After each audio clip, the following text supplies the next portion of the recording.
की इस वीडियो में देखेंगे सोसो का फ्यूचर हस्बैंड कौन। बिना किसी देरी के लेवल अप इन पास्ट के एपिसोड 8 को CWM एक्सप्लेनर वाइड चैनल पर एक्सप्लेन करते हैं। तो एपिसोड के स्टार्टिंग में हम लोग को उसी विलेज का सीन दिखाया जाता है जहाँ पे हम लोग को ब्लैक स्नेक गैंग के बारे में बताया जाता है। ये बाकी सब गैंग के जैसा नहीं है, ये एक स्पेशल ऑर्गेनाइजेशन है जो कि लीडर्स लोग से पैसा लेता है, उसको मर्चेंट्स को अपना प्रोटेक्शन प्रोवाइड करता है और इस पैसा को दूसरे बंदे को उधार पे देता है। तब तक उधार पे देता है जब तक वो बंदा उधार वापस चुकाने में फेल ना हो जाए और उससे कुछ इंपॉर्टेंट चीज़ इसको ना मिले। इसी तरीके से ये लोग सर्वाइव करता है। एक बंदा दूसरे बंदे को उठा के बताता है कि मेरा पैसा वापस करो, तो ये बताता है क्या जो दूसरा बंदा आँख कटा हुआ बंदा रहता है जिसका बिल्ली हमारा बैंड बजा दिया रहता है, उस चोर से चिल्ला रहा होता है कि मैं ब्लैक सैंड गैंग का बंदा हूँ, तुम मेरे को ऐसे कैसे मार सकते हो। तो अपना योसंग भी बताता है क्या वो तो तुम लोग ऐसा बंदे हो जो कि इलीगल प्राइवेट मनी लैंडर्स लोग को प्रोटेक्ट करते हो और इसके अंडर में काम करते हो ना। तो दूसरा बंदा बताता है कि हम माफ़ कर दो मुझे। तो आगे बताता है योसंग तो तुम्हारे हिसाब से यहाँ पे 20 बंदे आए हुए हैं और इस जितने भी गाँव है इसमें सारे हाउस होल्ड में एक न एक बंदे गए होंगे। तो कहने का मतलब सारे हाउस होल्ड में सारे बंदे तेरे से बड़ों की होंगे। तो वो बंदा बताता है क्या तुमको कैसे पता कि हम लोग 20 आदमी आए, कौन हो तुम, कहाँ से आए हो तुम। तो आगे बताता है कि मुझको सारा बात सही सही बता दो। तो वापस हम लोग को रूम के घर के बाहर का सीन दिखाया जाता है जहाँ पे एक मोटा बंदा एक लड़की को उठा के ले जा रहा होता है। तो दूसरा एक वाइस कमांडर चिल्ला के बताता है क्या बहुत जोर से चिल्ला रही है, मुंह बंद करो उसका। तो ये बोल के वो मोटा बंदा उसका मुंह बंद कर देता है। तो आगे बताता है कि है उसको स्क्रैच मत कर दो, वो हम लोग का प्रोडक्ट है, अगर वो स्क्रैच हुआ तो हम तुम लोग को छोड़ेंगे नहीं। ये बोल के सबको वो वापस से लगेज में डाल रहा होता है। बताता है कि इस बार तो देखो 30 पीपल्स हो गए, अगर हम लोग इस सबको कंट्री साइड से लेने जाते किडनैप करते तो हम लोग को तो बहुत टाइम लगता, तो बहुत ट्रबल काउज होता है, लेकिन देखो कितना आसानी से हो गया।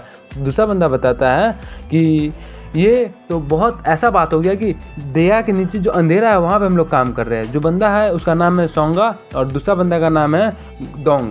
तो वापस से हम लोग को बताया जाता है कि तुम ऐसा बात क्यों बोल रहे हो जो मेरे माथा के ऊपर से समझ में नहीं आ रहा है। तो ये दिया और ये रोशनी क्या बता रहे हो, दोनों हंसने लगता है ये बात बोल के। तो आगे बताता है कि ये वर्ड मेरा नहीं है, ये वर्ड इस बंदे का है।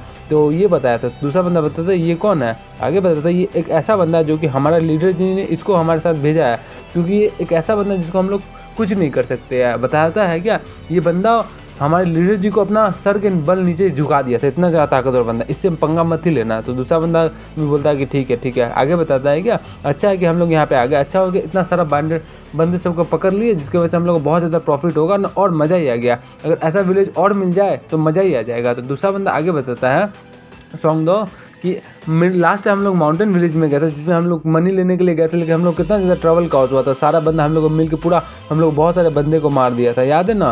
तो वैसे सफ़र ना हो तो अच्छा ही है। दूसरा बंदा आगे बताता है कि हाँ वो तो मेरे को भी याद है, लेकिन इससे अच्छा ना हम लोग किसी विलेजर को 1-2 नियान दे देते हैं, उसके अलावा हम लोग को वो बहुत अच्छा से ट्रीट करते हैं, ये बहुत अच्छा मेथड है। दूसरा बंदा आगे बताता है कि अगर हम लोग को ऐसे सिटी हमेशा मिलते रहे तो हम लोग का एक दिन black snake gang black snake society बन जाएगा, मज़ा ही आ जाएगा। तो आगे दूसरा बंदा डोंग बताता है क्या मेरे को सोसाइटी नहीं चाहिए, मेरे को उससे मतलब ही नहीं है। तो दूसरा बंदा चोंगदो आगे बताता है कि तो तुमको सोसाइटी नहीं चाहिए तो क्या करना है। तो हंसते हंसते बताता है क्या मुझको बस ये बच्चे सब चाहिए। तो बताता है कौन ये सब बच्चे। तो आगे बताता है कि नहीं ये सब तो पहले ही बिक गया है, मेरे को बहुत सारे पैसे चाहिए, बहुत सारे पैसे कमाने के लिए मेरे को कम से कम 50 बंदे चाहिए जो कि मेरे अंडर काम करे। तो दूसरा बंदा बताता है क्या अगर वो लोग पता है ना बच्चे लोग बड़ा हो जाएंगे तो बाद में तुमको बिट्रे कर देंगे। तो आगे बताता है क्या कोई दिक्कत नहीं है, बच्चे लोग बिट्रे कर देंगे, मैं उन सबको रिप्लेस कर दूंगा। तो बताते वो कैसे करोगे। तो आगे बताता है क्या मैं तुम लोगों को पैसा दूंगा और तुम लोग जाके नए बंदे लेके आ जाएंगे। तो दूसरा बंदा बताता है हाँ हम लोग यही करेंगे। तो उधर से दिखाया जाता है एक बंदे का घोड़ा हरवा हरवा कर रहा होता है, तो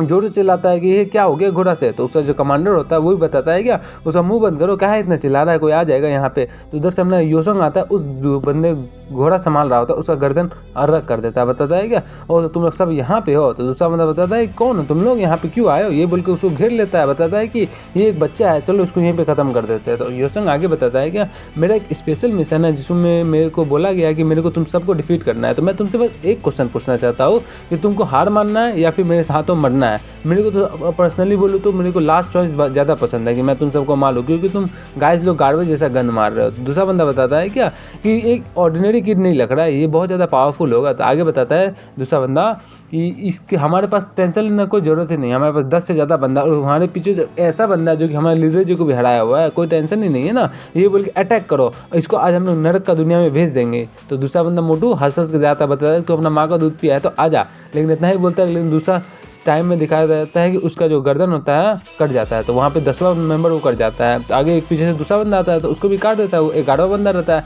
यही बोल के आज बाकी सबको काटता है, 12वां 13वां 14वां 15वां ऐसे करके काट रहा होता है सबको। तो ये बोल के जैसे वो ऊपर उठता है तो आगे बताते सब लोग कि हवा में चला गया, ये डॉज नहीं कर पाएगा, सब लोग उसको अटैक करो। लेकिन वो वहाँ पे अपना फुटवर्क टेक्निक करके ट्रांसपोजिशन पोजिशन होकर नीचे आ जाता है और यही बोल के 13 12 14 16 ऐसे करके सबको काटते जा रहा होता है। बताता है कि तुम लोग अब क्या करोगे। तो दूसरा बंदा आता है वो बहुत चिल्ला रहा होता है, बहुत डर जाता है। बताता है कि अचानक से ऐसा मॉन्स्टर कहाँ से अपेयर हो गया, मेरे को अभी नहीं मरना, ये बोल के बहुत घबरा रहा होता है और वो नीचे झुक के अपनी लाइफ का भीख मांग रहा होता है। बताता है कि मेरे को छोड़ दो, मैं जो भी तुम बोलोगे वह मैं करूँगा, मेरे पास जितना पैसा मैं सब अपना पैसा तुमको दे दूँगा, मेरे को जाने दो क्योंकि मेरे को मेरा घर जाना है। तो बताता है क्या तुम्हारे पास फैमिली है। तो बताता है हाँ मेरे पास एक बहुत क्यूट सा बेटी है, बेटा है और मेरे पास बहुत ज़्यादा फैमिली है, तो मेरा लाइफ तुम छोड़ दे तो बहुत मेहरबानी होगी। लेकिन अपना जो मेन कैरेक्टर योसंग होता है वो तो बहुत रफ गाय है, एकदम उसका गर्दन काट देता है। बताते है क्या जिसके पास फैमिली होता है वो ऐसा नहीं करता है, तुमको पता है नहीं सारे बंदे का भी फैमिली है जिसको तुम ऐसे काट रहे हो।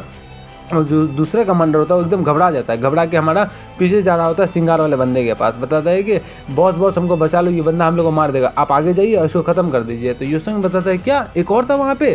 तो बॉस भी बताता है क्या मैं, लेकिन मैं क्यों जाऊँ वहाँ पे, तुम लोग ने गलत किया था, तुम लोग को तो पनिशमेंट मिलना चाहिए। तो ये भी हैरान हो जाता है। बताता है क्या तुम ही ने तो ऐसा बंदा जो बताया था कि पहले चिल्ड्रन से स्टार्ट करो, आगे बताते लेकिन आपके वैसे। बॉस बताया क्या तुमने गलत किया, उसके जिम्मेदार मेरे को संभाले हो, ये बोल के उसका मुंह में एकदम घुसा देता है सिंगार। तो दोनों चौंक जाता है, दिखाता है कि वो बंदे का वहीं पे मर जाता है। तो बताता है ओ तो तुम ज़्यादा ग्रेटफुल मत हो ना, मैं तुम्हारा मेरे को भी ये सब बंदे अच्छे नहीं लगते हैं, ये बोल के अपना स्टाइल मार रहा होता है, अपना जो सिंगार होता है वो नीचे फेंक देता है। तो ये भी हैरान हो जाता है। बताता है क्या यहाँ पे एक और गाय था, डिंग डिंग करके सिस्टम से मैच जाता है कि आपका जो मिशन था वो कंप्लीट हो गया है, इसलिए आपके रिवॉर्ड के तौर पे आपको 1 साल का स्पिरिचुअल एनर्जी दिया जा रहा है। तो ये बताता है क्या मैंने मारने टाइम तक सोचा ही नहीं था कि मेरे पास रिवॉर्ड भी मिलेगा, अच्छा हुआ कि मेरे को ये सब मिल गया रिवॉर्ड, मेरे को और मजा आ जाएगा, देखते हैं आप क्या ही मिलेगा। तो वापस बताता है लेकिन फिर ये बंदा कौन है। तो दिखाता है कि इसका लेवल 21 रहता है, इसका नाम होता है ग्योंग हॉन। तो आगे बताता है कि कौन है ये, इसका लेवल तो बहुत मस्त है, मेरे से बहुत ज़्यादा हाई लेवल है और उसके अलावा इसका एज 20 है, लेकिन 20 ईयर का एज में इसका जो जितना भी सारा स्टेट्स है सब 100 के ऊपर है, एजिलिटी तो 177 है और क्यूआई 37 स्टेज में है।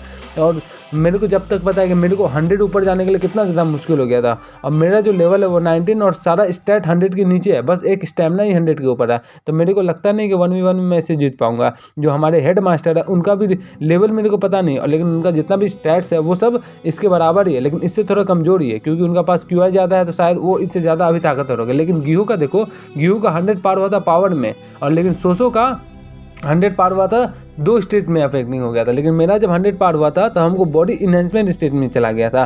तो मेरे को पता नहीं अभी मेरा और सोसो में क्या ज़्यादा ताकतवर है, लेकिन जब तक हम लोग कंपटीशन नहीं करेंगे तब तक मेरे को इस स्किल का डिफरेंस पता नहीं चलेगा कि 100 के ऊपर कितना ज़्यादा डिफरेंस होता है, 100 के नीचे कितना ज़्यादा डिफरेंस होता है। तो आगे बताता है क्या, लेकिन इसके पास मैं फिजिकल स्ट्रेंथ से इसके पीछे नहीं हूँ, बल्कि इसका जो एजिलिटी है ये मेरे से बहुत ज़्यादा है, 177। क्या मेरा कोई चांस भी है इसके साथ जीतने के लिए। तो ये बंदा इसको देखता है क्या तुम यहाँ पे अपना पकड़े हुए कोई दिक्कत नहीं, मैंने अपना पहले ही वेपन फेंक दिया है, तुम भी अपना अटैक मत करना मेरे पे। तो आगे बताता मैं तेरे पे ट्रस्ट नहीं कर सकता। और मन में सोचता है क्या कि कैसा बंदा है ये, इसका जो माथा के ऊपर साइन था वो ग्रीन कलर था, इसका मतलब ये है कि ये मेरा एनिमी नहीं है, लेकिन मैं कुछ भी टाइम बदल सकता है। तो दूसरा बंदा भी हंस रहा होता है। बताता है क्या ओ तो तुम च्योबंग का ड्रैगन ना, मैंने सही बताया ना। तो बताता है क्या, तो आगे बताता है कि तुमको कैसे लग रहा है कि मेरे को कैसे पता चलेगा, मेरे पास बहुत ज़्यादा पार्टीशन और पॉलिटिकल फैक्शन है जो कि एक्सेस का यूज़ नहीं करते। तो सिंपली मतलब यार तुम एक्सेस का यूज़ करते, इसका मतलब यही हुआ कि तुम वहाँ का बंदा है। तो ये बंदा मेरे को पता चला था अपना इंटेलिजेंस डिपार्टमेंट से कि सियान में एक ड्रैगन आया हुआ है जो कि वेस्टर्न एकेडमी से आया हुआ है। तो मन में सोचता है क्या वेस्टर्न एकेडमी का जो एक्स मेथड है वो ओनली यूज़ कर रहा है, उसको लग रहा है कि मैं उस मेथड को यूज़ कर रहा है, क्या ये मेरे को मिस्टेक कर लिया है कि मैं ड्रैगन हूँ। तो आगे बताता है क्या तुमको जो भी लगता है उस यही वजह से मैं तुमको ड्रैगन समझ रहा हूँ। तो आगे बताता है क्या चलो तो क्या ही तुम इतना नर्वस क्यों हो रहा है, मेरे को इतना ज़्यादा कम उम्र वाला बंदा मेरे को नर्वस कर दिया। तो सिंपली मतलब है कि तुम एक ड्रैगन वॉरियर है, या तो फिनिक्स होगा या तो ड्रैगन होगा। तो मन में उसका वो इसी रीज़न की वजह से मेरे को ऐसे डिसाइड कर रहा है। तो वो बंदा स्पीड में दौड़ के जाता है, उसके आस पास से निकल के आता है। बताता है कि और क्या करना चाहते हो, ये बोल के जैसे वो अटैक करता है योसंग उस पर, लेकिन देखता है कि वहाँ पे कोई नहीं है, वो दौड़ के पीछे चला जाता है। बताता है चलो हम लोग साथ में काम करते हैं। आगे बताता है कि ये प्लेस बहुत डर्टी है, यहाँ पे फाइट करने में मज़ा नहीं आएगा, बाद में हम लोग बहुत जब मिलेंगे तब मज़ा ही आ जाएगा। तो योसंग भी मन में सोचता है कि बहुत ज़्यादा फास्ट है, मेरे को इससे सक ही नहीं पाऊँगा, कितना भी कोशिश कर लो मैं इसे जीत नहीं पाऊँगा। तो आगे बताता है क्या, चलो ये हम लोग का फर्स्ट मीटिंग था इसलिए मैं तुम पे कुछ अच्छा कर लेता, तुम्हारे जो जितने भी बाकी सब बैंडर्स हैं उनको मैं ठिकाना लगा दूँगा, ठीक है ना। ये मेरा थैंक यू गिफ्ट समझ लेना यहाँ से समझ के। वैसे भी मैं सियान में आया बहुत ज़्यादा बोर ही हो गया था और हम लोग तुमको देख के मैं बहुत ज़्यादा इंटरेस्टेड हो गया, चलो मैं बाद में तुमसे मिलता हूँ। तो ये बोल के वहाँ से निकल जाता है, गायब जिससे हो जाता है। ये भी हैरान हो जाता है, बताता है क्या ये गायब हो गई क्या ये नेक्रोमैन है कि क्या है ये, इसके पास खुद ही ये अपना क्वेश्चन पूछा, खुद ही आंसर दिया, खुद ही गायब हो गया, खुद ही डिसअपीयर हो गया। क्या जानता है कौन बंदा है ये, कहाँ से आ गया, क्या कर रहा है। और फिर ध्यान से सोचता है, बताता है क्या ये तो उसका जो लास्ट नेम था वो बंगी था, तो इसका मतलब ये द नॉर्थन बंगी क्लान का बंदा है। ये बंदा उसका दिखाया जाता है कि इस बंदे का जो पास्ट में था, यानी कि पास्ट लाइफ में इसका बहुत ज़्यादा स्पेशल टेक्निक बनाया गया था जिसकी वजह से ये बंदा कहीं घोस्ट के साथ गायब हो सकता था, जिसका नाम था घोस्ट स्टेप टेक्निक, जो कि बुंजिंग क्लैन का बनाया हुआ था। ये बंदा बहुत ज़्यादा ताकतवर है, ये हमारा डीमन क्लैन का फर्स्ट बंदा बनने वाला था। 100 साल पहले इसका जो क्लैन था उसमें इसका जितना भी फैमिली मेम्बर्स था, जिस क्लैन करने में जितना फैमिली आता है वो सारे इसको बेट्रे कर दिए, जिसकी वजह से इसका क्लैन बहुत कमज़ोर हो गया। तो आगे बताता है मेरे को इसका लास्ट नेम बहुत रेयरली यूज़ होता है, इसलिए मेरा लास्ट नेम इसको याद नहीं था। लेकिन ये जो बंदा है ये अपना क्लैन का 3rd सन था और ये आगे जाते हुए हमारा होनम का फर्स्ट यंग मास्टर बनता है, जो कि सबसे यंगेस्ट मास्टर बनता है पूरा वर्ल्ड में। गिहू और योंगचे जब साथ में मिलकर से लड़ेंगे तब भी उस पर ये भारी पड़ जाएगा, ये इतना ज़्यादा ताकतवर है। और मैं बताऊँ तो ये एकदम एक्यूरेट मेंबर है जो कि नेक्स्ट डेमन क्लैन का किंग बनता है, या मैं ये कहूँ कि ये बहुत ज़्यादा हार्ड कॉम्पिटिटर है हमारा। तो आगे बताता है कि यही है मेरा बंदा जो कि सोसो का फ्यूचर हस्बैंड है। तो आगे बताता है ये बोल के अपना तलवार नीचे रख लेता है, तो पीछे से एक लड़की आती है, बताते हैं क्या है। तो यंग से बताता है ओ तुम है। तो लड़की बताते हैं क्या, मुंह बंद तो रहता है उसका, तो कुछ बोल नहीं पाती, लेकिन योसंग समझ जाता है कि बोल रही है कि आप मेरे को बचाने के लिए आए। तो योसंग भी बताता है कि हाँ मैं तुम लोगों को बचाने के लिए आया, जो थोड़ा देर रुको मैं तुम लोग सबको निकाल देता हूँ। ये बोल के सबको रिलीज़ कर देता है। तो आगे बताता है क्या, मैं अपने फादर को और अपने जितने भी यहाँ के बच्चे थे सबको मैं उसी टाइम पे सेव कर लिया, लेकिन मेरे फादर और इस लाइफ में पास्ट में आए हुए थे जिसकी वजह से मैंने इसको बचा लिया।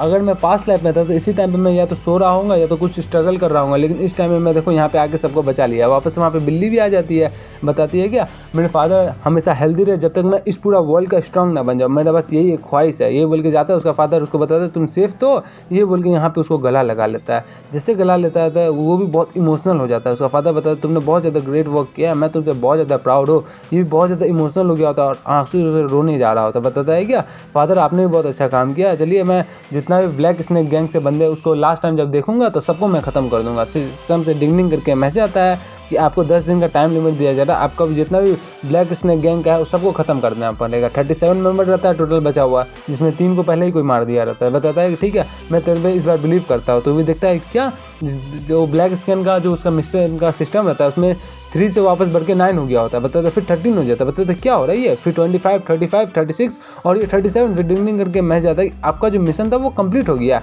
आपको रिवॉर्ड दिया जाता है, रिवॉर्ड के तौर पे आपको 10 बैग दिया जाता है जो आपको इन्वेंटरी में भेज दिया गया है। वो भी सोचता है कि अब मैं क्या सोचूं, जो भी स्पेशल मिशन था वो इतना जल्दी ख़त्म कैसे हो गया, मेरे को मेरा स्पेशल मिशन भी मिल गया, मेरे को रिवॉर्ड भी मिल गया। और फिर याद आता है कि पास में वो बंदा बताया था कि हम लोग फर्स्ट टाइम मीटिंग की है ना, इसलिए मैं तुम्हारे पे कुछ फेवर कर देता हूँ और जितना भी बैंडर्स बचे हुए मैं सारे को टेक केयर कर लूँगा। तो ये सोचता है क्या मैं भी इतना ज़्यादा कॉन्फिडेंट नहीं था कि मैं अकेले उन सबको हरा पाता था, लेकिन ये बंदा अकेले के इतना जल्दी 37 बंदे को इतना ईजिली मार दिया। कैसा ही बंदा है, लेवल अप इन फास्ट में फिक्स से वापस से बताया जाता है क्या, ठीक है। लेकिन ये बहुत ज़्यादा ग्रेट है। चलो मैं तो कुछ भी मेहनत नहीं किया, बिना मेहनत का मेरे को फल मिल गया। ये फल खाने में तो मेरे को बहुत ज़्यादा मज़ा आता है। फ्यूचर में मेरे को इससे ज़्यादा शायद मिल सकता है, लेकिन मैं तो योंगचो भी इंतज़ार कर रहा है कि मेरे को वो एम कर रहा है। ऊपर से मेरे को लक भी मेरे साथ ज़्यादा नहीं देगा, तो मेरे को स्ट्रॉन्ग बनना पड़ेगा। योंगचो और ये दोनों बहुत ज़्यादा स्ट्रॉन्ग बनेगा, लेकिन मुड़िंग वर्ल्ड में ऐसा तो होता ही रहता है। तो देख के सोचता है, बताता है क्या मैं सोच रहा हूँ, मैं भी तो स्ट्रॉन्ग बनते जा रहा हूँ, मैं उन लोग जितना स्ट्रॉन्ग बनूंगा, लेकिन नहीं उनसे भी ज़्यादा स्ट्रॉन्ग बने। ये बोल के अपना सिस्टम स्टेटस विंडो खोलता है, वहाँ पे दिखाया जाता है उसके जो पावर लेवल है वो 99 रहता है और लेवल 90 रहता है, एजिलिटी 80 रहता है। सारी चीज़ दिखाता है। बताता है क्या मैं कोई ना कोई तरीका ढूंढ लूँगा स्ट्रॉन्ग बनने का, अपना बॉडी मॉडिफाई करके या कुछ ना कुछ करके अपना स्ट्रॉन्ग बन लूँगा। जैसे मैं स्ट्रेंथ 99 पे आके अटक गया तो उसको मैं इंक्रीज़ करने का कोई ना कोई तरीका ढूंढ लूँगा। उधर से एक लड़की आती है, बताते हैं क्या हम लोग अपना मम्मी को नहीं ले जाएंगे, तो ये अपना योसंग बताता है कि नहीं ले जा सकते तुम्हारी मम्मी को। तुम्हारी मम्मी को ऐसा डिजीज़ हुआ है जो कि इस विलेज से अगर बाहर निकालेंगे तो नेशनल लॉ के खिलाफ आ जाएगा, तो तुम्हारे मम्मी का लाश को भी नहीं ले जा सकते, इसलिए तो मेरे फादर ने लेके आया था ना इधर। ये बोल के जिसका मम्मी का लाश होता है उसको वहीं पर जला देता है। बताता है क्या वो हेवन में जाएगी, चलो और उनको कॉज हर्ट मत करो, यहाँ से चलते हैं। तो उसका एक बच्चा आता है, बताता है क्या तो मरने के बाद बंदा सब जाता है कहाँ पे है, तो वो भी देखता है थोड़ा देर तक, बताता है क्या वो रीइंकार्न हो जाते हैं। मतलब क्या है क्या, मेरे को खुद ही नहीं पता, लेकिन जहाँ तक मेरे को पता है वो इस लाइफ में अगर हार्डवर्क करेगा तो वो नेक्स्ट लाइफ में ऐसा ही रिबॉर्न बनेगा जिसमें उसको मदद चाहिए। अगर हाथी चाहिए तो हाथी बनेगा, घोड़ा चाहिए तो घोड़ा बनेगा, अगर लड़की चाहिए तो लड़की बनेगा, लड़का चाहिए तो लड़का बनेगा, मैं चाहिए तो मैं बनेगा, तुम चाहे तो तू बनेगा। ये बोल के भी हैरान हो जाता, बताता क्या ऐसा बात है। तो अगर मैं भी मरूंगा तो मैं भी कभी न कभी वापस आके मैं अपना मम्मी को देख सकता हूँ। तो बताता है कि हाँ तुम भी अपना पेरेंट्स को कभी न कभी देख ही सकते हो अगर तुम अच्छा काम करोगे तब। तो बताता है ठीक है, आप कहाँ जा रहे हैं अभी हम लोग। तो आगे बताता है कि यहाँ पे बहुत सारे बंदे हैं जो कि अपना पेरेंट्स खो दिए है। मैं सोच रहा था कि पहले इन लोगों को टर्नी पे लेके जाओ, लेकिन सोचा कि इसमें से बहुत सारे बंदे ऐसे हैं जिसका किड्स नहीं है, बहुत सारे यूनिज भी है, बहुत सारे गवर्नमेंट ऑफिसर भी है। ये सोच के मैं सोचा कि फाइनली मैं इस सबको एक ही प्लेस ले जा सकता हूँ। ये बोल के अपना कंट्री चीफ के पास आ जाता है। कंट्री चीफ बताते हैं क्या इन सबको तुम मेरे पास रखना चाहते हो, ठीक है रख सकते हो तुम। तो बताते हैं क्या आप इतना जल्दी मान गए, यहाँ पे पता है ना टोटल 30 बच्चे हैं। अब मैं ये भी नहीं अब बच सकता हूँ कि मैं इनका एक्सपेंसेस खर्चा कर सकता हूँ, मेरे पास उतना अभी कैपेबिलिटी नहीं है। तो बताता है कोई दिक्कत नहीं, कोई दिक्कत नहीं, अगर ये तुम्हारी रिक्वेस्ट है तो मैं इसको फुलफिल करूँगा ना, तुमको कोई टेंशन लेने की जरूरत नहीं है। तो बताता है कि ठीक है अगर ये पैसे का मामला नहीं है तो मैं बच ही सकता हूँ। तो आगे बताता है कंट्री चीफ, लेकिन मेरा एक कंडीशन है। तो योसंग में मन में सोचता है कि आपको जो भी कंडीशन है वो बताइए, बस पैसे के अलावा। तो आगे बताता है कि हाँ बस एक कंडीशन ये है कि तुमको यहाँ पे टाइम पे आके इन बच्चे सबको खुद से टीच करना पड़ेगा, जाके ये बच्चे कुछ सीख जाए और यहाँ से कुछ एक अच्छे एक्सीलेंट बच्चे निकल गए तब तो वाह वाह। तो बताता है ठीक है इतना तो मैं कर दूंगा। और मन में सोचता है क्या मेरे को अभी भी याद है कि ये जो प्लेस है मेरा प्रीवियस लाइफ में पूरा डिस्ट्रॉय हो गया था, लेकिन अब देख के मेरे को बहुत अच्छा लगता है। ब्लैक स्नेक गैंग जो पूरा सब्ज्यू कर दिया उसको, लेकिन उससे ज़्यादा अच्छा मेरे को ये लग रहा है कि ये लोग मेरा जो रिक्वेस्ट है उसको एक्सेप्ट कर लिए। मेरे को बहुत ज़्यादा वेट फील हो रहा है, लेकिन फिर भी बहुत ज़्यादा अच्छा लग रहा है। तो बताता है ठीक है जब से मैं योंगचो को हराया तब से ये लोग मेरे को बहुत ज़्यादा चेयर कर रहे हैं। इस बार तो मेरे को उतना चेयर नहीं किए, लेकिन मेरे को बहुत अच्छा फील हो रहा है। ये बोल के उसको थैंक यू कर रहा होता था। आगे कंट्री चीफ बताता है कि तुमको मेरे को थैंक यू करने की जरूरत नहीं है, बहुत दिनों से रैबिट सूप नहीं पिया, चलो मेरे को पिलाओ, मेरा जो एनर्जी है वो बहुत कम हो रहा है। तो बताता है ठीक है चलिए पिलाते हैं। तो यहाँ पे अपना बिल्ली भी रहता है। तो उधर से वही छोटा बच्चा आगे बताता है कि हे ब्रो। तो बताता है हाँ बताओ। तो आगे बताता है कि मेरे को तुम्हारे जैसा बनना, मैं क्या करूँ। तो आगे बताता है हाँ तुम मेरे जैसा बन तो सकते हो, लेकिन उसके लिए तुमको बहुत ज़्यादा हार्डवर्क करना पड़ेगा, तुमको बहुत ज़्यादा डिफरेंट प्लेसेस घूमना पड़ेगा। बताता है कहाँ जाना पड़ेगा। तो आगे बताता है कि मुड़ी यूनिवर्सिटी में तुमको जाना पड़ेगा, क्योंकि वहाँ पे बहुत ज़्यादा स्ट्रॉन्ग बंदे रहते हैं जिसके साथ तुम भी स्ट्रॉन्ग हो जाओगे ग्रो होके। तो वहाँ पे तुम भी जाना, मैं भी वहीं पे जा रहा हूँ। तो आगे बताता है कि मैं भी आपके साथ जाऊँगा। तो योसंग बताते हैं कि तुम अभी नहीं जा सकते वहाँ पे, तुमको वहाँ जाने के लिए बहुत ज़्यादा हार्ड ट्रेन करना पड़ेगा वहाँ जाने से पहले, समझे ना। जब मैं यहाँ पे आते रहूँगा तो देखते रहूँगा तुमको। बताता है ठीक है मैं भी आपसे जैसा ट्रेनिंग करूँगा। तो ये बोल के वहाँ से निकल जाता है। बताता है क्या मेरा पास्ट लाइफ में सारे बंदे मेरे को बहुत ज़्यादा इग्नोर करते थे, लेकिन इस लाइफ में देखो मेरे को सारे बंदे कितना अच्छा फील कर रहे हैं, मैं पे सारे बंदे डिपेंड हो रहे हैं, लेकिन बहुत मज़ा आ गया। लेकिन अब इस लाइफ में मेरे पास बहुत अच्छे दोस्त है और बहुत अच्छे मेंबर्स है जो कि मेरे पे ट्रस्ट करते हैं। ये बोल के हमारा ये सोचो देखो कहाँ पे लटकी हुई रहती है। तो आगे दिखाया जाता है कि अब मेरे को और ज़्यादा मेहनत करके सबका हाँ कामयाब बनाना है। यहीं से हमारा level up in past start हो जाता है। तो वापस से हम लोग को बताया जाता है उस एग्जाम में सोया रहता है। बताते हैं कि मैं कितना ज़्यादा ट्राई कर रहा हूँ, लेकिन मैं जो स्ट्रेंथ है वो 99 से ऊपर बढ़ ही नहीं रहा, क्या मुझको अपना और हैवी वेट कैरी करके जाना पड़ेगा। उधर से सोचो आती है, बताती है क्या तुम फिर से सो गए। तो उधर से अपना एक अलग सा पोजीशन दिखाती है, जहाँ पे योसंग बताता है कि है तुम यहाँ पे फिर से आ गए और ये क्या पोजीशन दिखा रही है। दोस्तों घूम के बताती है क्या तुम फिर से लेजी हो रहे हो, यहाँ से मैं जा रही हो। तो बताते हैं कि तुम अचानक से क्यों जा रही हो, यहीं पे रहो ना, मेरे को अच्छा लग रहा है तुम्हारे साथ। तो बताती है ठीक है तो तुम ऊपर में क्या देख रहे थे स्काई में। तो बताता है क्या मैं स्काई में देखने के लिए कोई रीज़न चाहिए, मेरे को तो कोई लगता नहीं कोई रीज़न चाहिए। तो बताते हैं कि हाँ तुम सही हो, स्काई में देखने के लिए कोई रीज़न तो नहीं चाहिए, लेकिन वो बेस्ट वर्ल्ड में पूरा बेस्ट होने के लिए तो कोई ना कोई तो रीज़न चाहिए ना, क्या है रीज़न। तो आगे बताता है कि हाँ एक रीज़न तो है, तो क्या तुम सुनना चाहती है। तो बताए हाँ मैं इसको बताओ रीज़न क्या है। तो आगे बताता है कि एक्साइटमेंट। बताती है क्या एक्साइटमेंट रीज़न है। तो हाँ तो योसंग आगे बताते हैं हाँ मेरे को बहुत अच्छा लगता है। तुम सोचो कि कैसा सब लोग सोचेगा कि हम मैं वर्ल्ड का सबसे ज़्यादा स्ट्रॉन्ग बनूंगा, कितना ज़्यादा एक्साइटमेंट फील होगा, इसीलिए मैं वर्ल्ड का सबसे ज़्यादा स्ट्रॉन्ग बनना चाहता हूँ। सोचो बताते हैं क्या तुमको सही में ये सब करने के लिए तुमको वर्ल्ड का स्ट्रॉन्गेस्ट बनना है, क्या इसका कोई मतलब भी हो रहा है। तो सोचो योंगसो बताता है क्या तो तुम बताओ तुम क्यों ट्रेनिंग कर रही हो। तो सोचो बताती है क्या मुझको ट्रेनिंग करना है क्योंकि मैं अपने आप को बेचना नहीं चाहती हूँ, मैं एक रियल मास्टर बनना चाहती हूँ। यहाँ पे बेचने का मतलब ये है कि मेरे को अपना खुद का मर्जी से फोर्सफुली शादी नहीं कराना है, पॉलिटिकल मैरिज नहीं करना है। ये बोल के उदास हो जाती है। तो योंगसो उसको आगे हाथ मोटिवेट करता है, बताते हैं टेंशन मत लो, तुम भी बहुत ज़्यादा रियल मास्टर बन जाओगे, तुम इस वर्ल्ड में सेकंड बन जाओगी। बताते हैं क्या सेकंड से तुम्हारा क्या मतलब है। तो योंगसो बताता है क्या क्योंकि मैं फर्स्ट बनूंगा ना, तो मैं फर्स्ट बनूंगा तो जाहिर सी बात है तुम सेकंड बनोगे, और जब तुम सेकंड बन जाओगे तो तुमको कोई फोर्स नहीं कर सकता है शादी करने के लिए। तो वो भी शर्मा के बताती है क्या, हाँ तो मैं पूरा फीमेल मास्टर में एकदम पूरा वर्ल्ड का सबसे ज़्यादा स्ट्रांग बन जाएंगे, लेकिन नहीं मैं भी पूरा वर्ल्ड का सबसे ज़्यादा स्ट्रांग बनूंगी, ये बोल के अपना एकदम मस्त सा लुक दिखा रही होती है। तो वापस हम लोग बताते ठीक है देखते हैं कौन किससे ज़्यादा ताकतवर बनता है। तो बताते हाँ ठीक है चल, तो ये बोल के जा रहे होते वहाँ से। तो वहाँ से घीऊ आ जाता है, बताता है कि ये सब कहाँ जा रहे हैं। तो बताता है तुमको क्या दिख नहीं रहा है कि ये सब कहाँ जा रहे हैं। लेकिन घीऊ फिर बताता है क्या, अरे हमको अचानक से इतना ज़्यादा ठंडी कैसे लग रहा है। तो बताता है क्या, तुम अपना तो अभी फुल शर्ट पहने नहीं है तो ठंडा नहीं लगेगा, अभी ठंडी का मौसम चला तो तुमको ठंडी नहीं लगेगा। तो घीऊ आगे बताता है मैं लास्ट जो विंटर था वहाँ पे तो ऐसे सर्वाइव कर लिया था बिना शर्ट का, तो अभी देखो अभी मैं क्यों नहीं सर्वाइव कर पा रहा हूँ। लेकिन हम लोग जो माउंटेन में जा रहे हैं जिसका नाम गोंगनम माउंटेन है, क्या वहाँ पे बैग लेके जाना अच्छा ही है। तो तुम्हारे पास तो बहुत अच्छा बैग है, बहुत देखने में तो बहुत अच्छा लग रहा है। तो बताता है ये तो मस्त चीज़ है ना। आगे बताता है कि मन में सोच के कि ये जो बैग है मेरे को लास्ट मिशन में मिला था जब मैं बैंडेज के ग्रुप को ख़त्म कर दिया था। तो ये बोल के बहुत अच्छा बैग है, इसको मैं अभी तुमको तो एकदम डिटेल में नहीं समझा सकता हूँ, लेकिन ये बैग का खूबी बहुत ज़्यादा अच्छा है। ये बोल के उसका एक फंक्शन दिखाता है, देखो ये बैग के बाद में मैग्नेट लगा हुआ। बताता है क्या तुमको मैग्नेट कहाँ से मिला, देखने में बहुत ज़्यादा कूल लग रहा है, मेरे को भी ऐसा बैग चाहिए। ऐसे यहाँ पे सारे बंदे देखो बिना कुछ लेके जा रहे हैं, वो भी ड्रैगन और फिनिक्स टेस्ट के लिए, कि हम भी लोग ऐसे जा सकते हैं। तो वो बताते नहीं वो लोग तो बस ट्रेनी है ना, तो हम लोग को जो स्कूल का रिप्रेजेंट करेंगे वो लोग नहीं है, वो हम लोग है ना, हम लोग को रिप्रेजेंट हम लोग को लेने के जाना ही पड़ेगा सामान, और ऊपर से हम लोग को कोई अलग से बंदा आगे हम लोग का ट्रेस लेगा। तो इसलिए समझ रहे हो ना, मुरीम अलायंस से कुछ ग्रुप्स आएंगे तो हम लोग का ड्रैगन और फिनिक्स टेस्ट लेने के लिए। तो घीऊ भी बताते हैं क्या कोई डिफरेंस भी है। तो मैंने सोचते हैं हाँ डिफरेंस, तो वो एकदम मास्टर हो गए ना, एकदम बहुत ज़्यादा ताकतवर होंगे ना। तो आगे बताता है कि मैं पास्ट लाइफ में बहुत ज़्यादा मेहनत किया था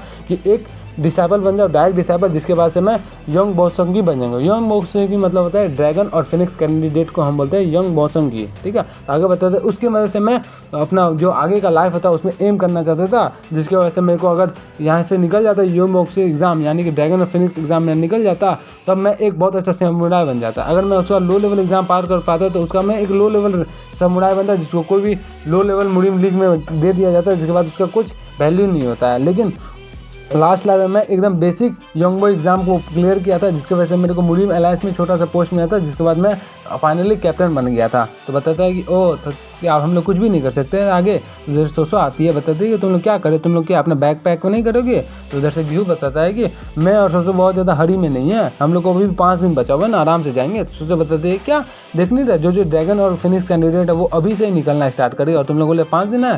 तो घीऊ बताता है कि हम लोग अकेले जा रहे हैं, देखो वो लोग तो ग्रुप में जा रहे हैं इसलिए वो लोग अभी निकल गए ना, हम लोग को जल्दी जल्दी अकेले करके निकल जाएंगे। सोचो बताते हैं क्या योसंग तुम कैसे जा रहे हो। योसंग बताता है कि हाँ मैं भी अकेले जा रहा हूँ। तो सोचो एकदम शर्मा के मतलब घबरा के बताती है कि हम लोग साथ में नहीं जा सकते। तो योसंग बताता है कि मेरे को जाते जाते ट्रेनिंग करना है, इसलिए हम लोग साथ में नहीं जा सकते, क्या हम लोग साथ में जाएंगे तो ट्रेन कर पाएंगे। सोचो ये बताते हैं तुम स्ट्रिंगी कहीं की। आगे बताती है कि अच्छा होगा तुम हम लोग साथ में नहीं जाओगे, अगर हम लोग साथ में जाएंगे तो चेबंग मिलिट्री एकेडमी को पूरा एकदम सफ़र में डाल दोगे, क्योंकि तुम लोग कहीं भी जाके कुछ भी पंगा कर दोगे, जिसकी वजह से हम लोग को पूरा टीम शायद डिस्क्वालीफाई हो जाए। तो आगे बताते हैं कमर में हाथ दे करके कि लास्ट में चलो मिलते हैं हम लोग माउंटेन में, जोंगबो माउंटेन में। तो ये बोल के निकल जाती है। जैसे योंगसो देखता है कि सारे तीनों टीचर उसको देख रहे होते हैं घुर घुर के, तो बताता है कि हम लोग को यहाँ से जल्दी निकलना पड़ेगा। तो घीऊ बताता है कहाँ जा रहे हो तुम। तो मन में सोचता है कि अगर निकल नहीं लेंगे तो बहुत ज़्यादा प्रॉब्लम हो जाएगा। तो बताता है कि घीऊ तुम भी यहाँ से जल्दी निकल जाओ, अगर तुमको ये सब भाषण नहीं सुनना है कि तुम ही एक होप हो, फाइनली होप, तुम्हारे वजह से हमारे चेबंग एकेडमी फेमस हो सकता है, तुम ही ये कर सकते हो वो कर सकते हो, अगर ये सुनना है तो यहाँ रुको नहीं तो यहाँ से निकल जाओ। ये बोल के हम लोग को सियान साउथगेट का सीन दिखाया जाता है, जहाँ पे वो अपना पॉकेट से सारी चीज़ निकाल रहा होता है। बताता है क्या ये बैग तो मैं डायरेक्ट देख नहीं सकता उसके अंदर, जिसकी वजह से मैं कुछ अपना फील नहीं कर सकता, लेकिन बैग का जो आगे वाला पर्सनैलिटी है वो बहुत ज़्यादा अच्छा लगा। इसके वजह से दिखाया जाता है कि एक बैग के सामने एक स्टेटस टाइप का विंडो खुल जाता है, जिसकी वजह से उसको जो भी निकालना या डालना रहता है वो आराम से निकाल लेता है। बताता है क्या इस बैग के अंदर 5 स्पेस ऐसा है जिसके अंदर बहुत ज़्यादा स्पेस है, मैं तो अपना बिल्ली को भी वहाँ पे रख दिया। तो बताता है कि जब लास्ट हमको बैग मिला था मैंने सोचा था कि क्या बिल्ली इसमें जा सकती है, लेकिन आराम से हमारा कैट यानी कि जूजू उसमें चली जाती है। तो जैसे उसमें चली जाते मेरा फादर उसको खोज रहा होता है कहाँ गया। तो मैं बता दिया था कि मेरा जो बिल्ली है उस पूरा मिलिट्री एकेडमी में, चेबंग मिलिट्री एकेडमी पूरा फेमस हो गया, इसलिए मैं उसको वहीं पे रख दिया है। तो उसका फ़ायदा बताते हैं हाँ उसको टाइम पे पिलाते रहना और उसको भूखा मत रखना। तो ये मन में सोचता है कि हाँ या मैं जब टेस्ट देने जा रहा हूँ तो उसको लेके ही जा रहा हूँ, यही बोल के वापस से निकलता है। बताता है कि तुम्हारे बगल में अल्कोहल रखा हुआ है, तुमको जब भी भूख लगे तुम वहीं पी लो। ये बोल के जैसे जा रहा होता है तो एक बंदे से टकराता है, वहीं पे नीचे गिर जाता है, ढबाक से नीचे गिरता है। दिखाया जाता है यहाँ पे एक बूढ़ा आदमी रहता है, देखता है क्या ये कौन बूढ़ा आदमी आ गया। दिखाया जाता है बूढ़ा आदमी का एज 120 रहता है, पावर 12 रहता है, स्टेमिना 17 रहता है, एजिलिटी 9 रहता है और QI 0 ईयर का रहता है। ये बुढ़ा हम लोग का नेक्स्ट फायर किंग बनने वाला है। तो यस किस किस को फायर किंग के बारे में याद है तो उस अनदर वर्ल्ड में वो तो सो गया था। याद है कि नहीं याद है? याद नहीं है यार? यार कमेंट में करिए, जिसको याद नहीं उसको याद दिलाओ यार। तुम लोग याद नहीं दिलाओ कौन याद दिलाएगा यार? सबका बाप है फायर किंग, और तू फायर किंग को नहीं जानता है? कौन फायर किंग यार? बाप फायर किंग। कौन फायर किंग? क्या बाप?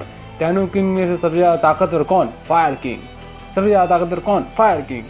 ताकि उनका बाप कौन? Fire king. सबका बाप कौन? Fire king. याद है ना फायर किंग यार? हाँ, तो उसके लम्हे में कुछ बताना चाहते हो तो बता दो, कि उसके लिए शोक मनाना चाहोगे कि वो उठे कि ना उठे, तो कुछ भी बताना चाहोगे तो आप लोग अपना राय दे सकते हैं कमेंट में। तो मिलते हैं नेक्स्ट वीडियो में। Okay bye. आप लोग